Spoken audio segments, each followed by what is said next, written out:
अभी सुनते हैं कि फिर निकट भविष्य में बड़ा भारी प्रलय आने वाला है। हम कोई भविष्यवक्ता नहीं है, ना हम कोई भविष्यवाणी कर रहे हैं, लेकिन अनेक महान संतों की बातें एक साथ, उनका योग ऐसा बन रहा है कि एक साथ वो सब सामने आ रही है कि अभी 2025 से लेकर 2032 तक का समय बहुत खराब है। पता नहीं कौन जिएगा कौन मरेगा।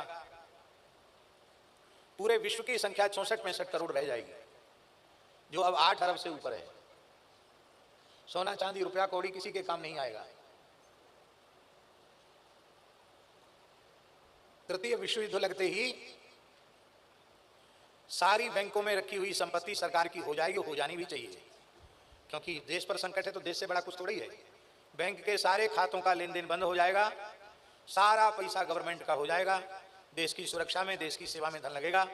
आप चाहे भूखे मरो चाहे प्यासे मरो, तो बैंक में रखा हुआ भी काम नहीं आएगा। और इस प्रकार का संकट आने के बाद अन्न का अभाव हो जाएगा, तो घर में भी रुपया रखे होगे, सोना रखे होगे, तो रुपया खाकर न भूख बुझेगी न प्यास बुझेगी, और न सोना खाकर भूख प्यास बुझेगी। आपको डराने के लिए नहीं कह रहे हैं, हम इसलिए कह रहे हैं मान लो आए समय या ना आवे, लेकिन ऐसी परिस्थितियां बन रही हैं। भगवान जगन्नाथ भी जगन्नाथपुरी छोड़ करके कुछ समय के लिए छतिया नामक स्थान पर, जो जाजपुर में स्थित है, वहां चले जाएंगे, है ना? है छतिया में जगन्नाथ मठ है और 500 साल से वहां प्रतीक्षा हो रही है, क्योंकि अच्युतानंद दास बाबा ने भविष्यमालिका में लिख दिया कि ऐसे ऐसे संकट आने पर इतने वर्ष के लिए जगन्नाथ जी वहां चले जाएंगे। तो ये कोई आज की बात नहीं कि 4-6 महीने में ये बात चल रही हो।